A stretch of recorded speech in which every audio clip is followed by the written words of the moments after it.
Right now it is time for Food for Mood with Dr. Judy Wurtman. Judy joins us on a Thursday morning. Of course, Judy is the co-author of the Serotonin Power Diet, serotoninpowerdiet.com. Also, the book Journal of a Duck Midwife, and a book Before Her Voice Was Still, A Friendship in the Shadow of ALS. And we say good morning to Dr. Wurtman. Good morning, Judy. Good morning to you, and it's nice to talk to you again. And Jill, I want to discuss something with you that I think really should be of interest to all of us who are planning to live a nice, long life, and that is that as we age, we are almost inevitably going to be exposed to some kind of spoken or unspoken prejudice about the fact that we are older, much older than people that we meet, work with, have social contact with, perhaps work in an organization for some kind of cause with. And it seems to me it's almost unavoidable. And this came up recently because we had an old friend, old in both senses of the word, somebody we'd known for about 40 years, and somebody who last summer turned 90, come to visit us a few weeks ago. And this woman is somebody I've always held in awe because she speaks 4 languages and now is learning Portuguese, which is not an easy language to learn. She still plays, in Boston parlance, a wicked game of tennis, so much so that her opponents fear her. She swims every day. She goes to lecture series on music and art. She goes to the opera, to music, to museums, book clubs, etc., and travels. And yet, she told us that when she turned 90, and people who she would meet just casually where she lives might talk to her about age, or maybe she just talked about her birthday party when she was 90. She said all of a sudden there was this withdrawing, like, I'm not really interested in talking to you anymore. And the conversation would sort of stop. And I said, why do you think that is? And she said, well, they probably think I'm going to die soon. And so they probably think, what's the point of getting to know her? She'll be dead in a year or so.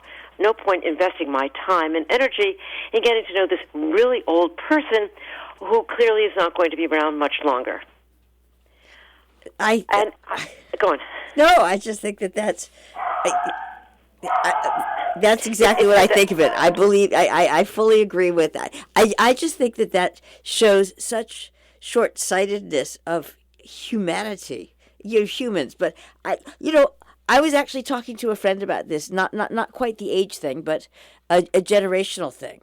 And, there are people who are quite happy, with their relationships, with their devices. They're happy to do therapy on their devices. They live in another world. And I guess for some people like that, it would be inconceivable to actually have a relationship with another human anyway. That's right. Like pick up the phone and talk to somebody. Right. That's a big no. It's what's really astonishing is that this prejudice. It has a term. It's called ageism.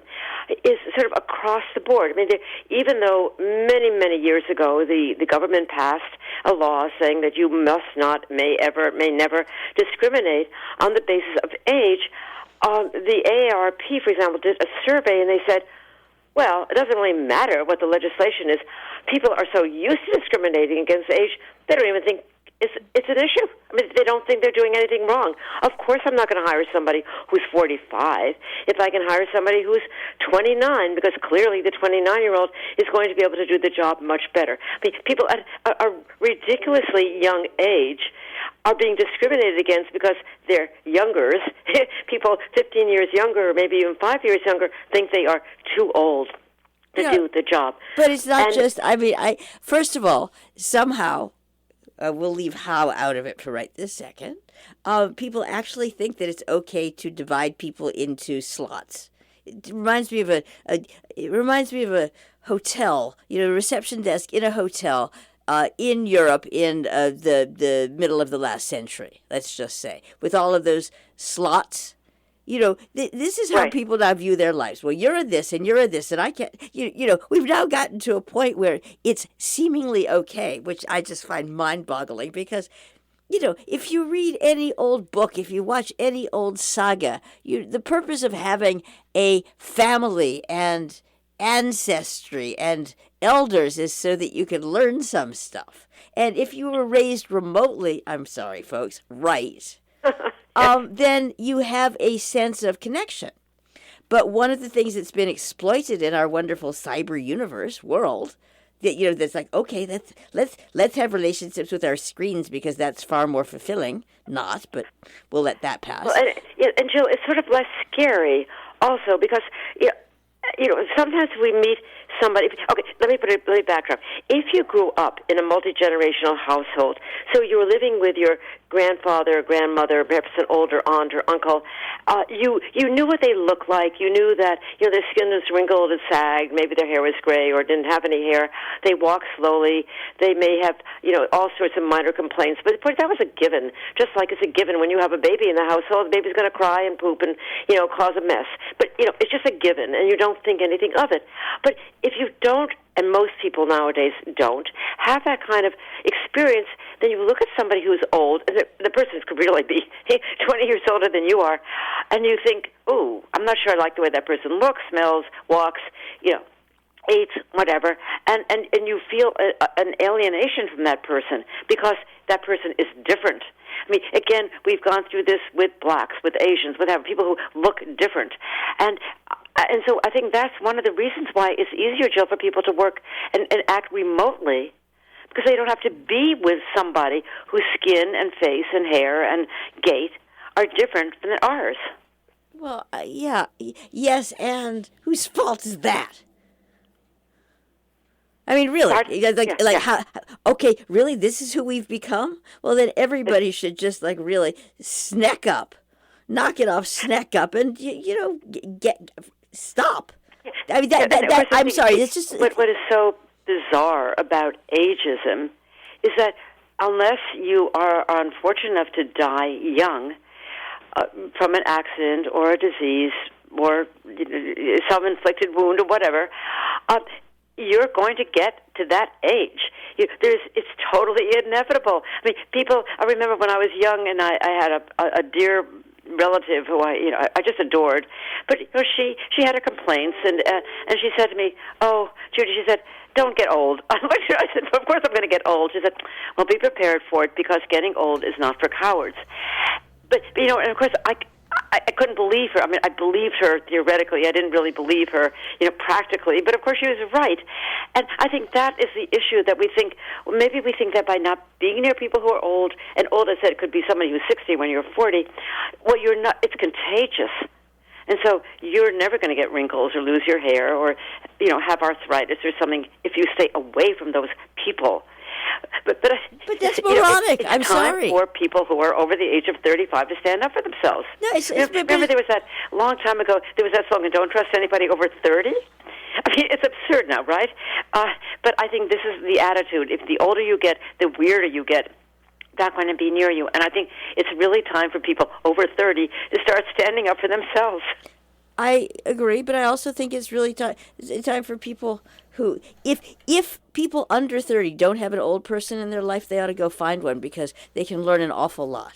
And it's also time. Yes. I was just one minor thing occurred to me.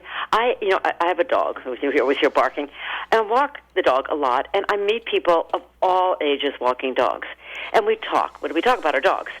And I thought that is really one very easy way to meet people who are older, to walk with people who are older, because your dogs don't care what age you are. Oftentimes, the dog may be even older than the person in terms of dog years.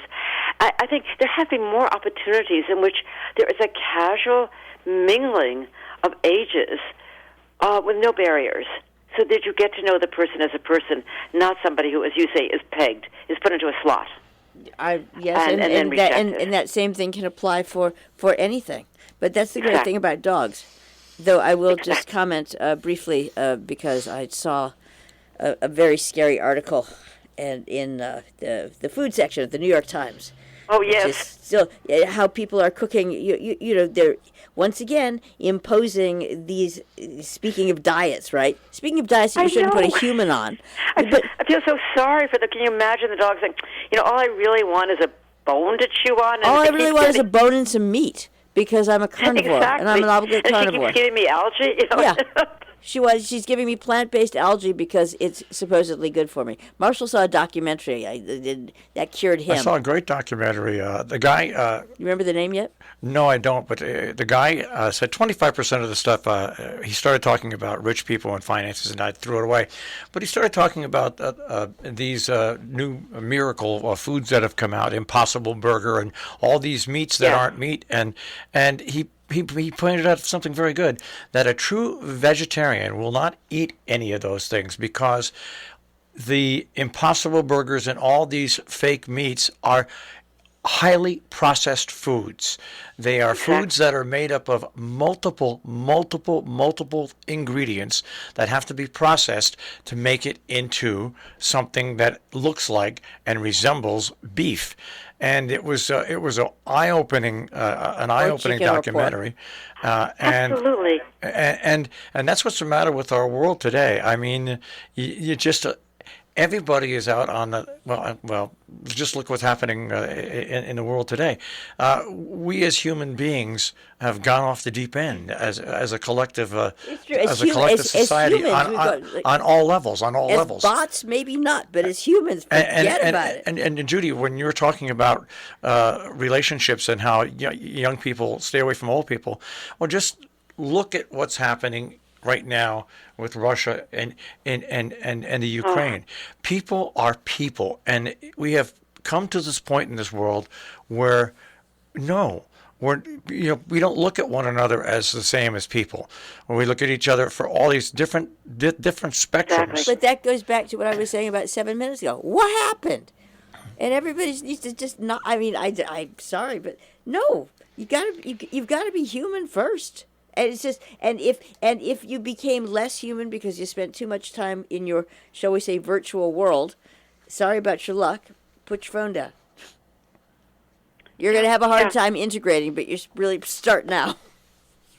Exactly, and the point is, it just starts with saying hello to somebody, smiling, and perhaps chit-chatting for 5 minutes. See, people are really human. They're not avatars or what have you, but they're human. Why don't you get to know them? Even when you're checking out for Jill, more of it. Well, we're doing our best. That's right. We're going to bang away at it until we see change.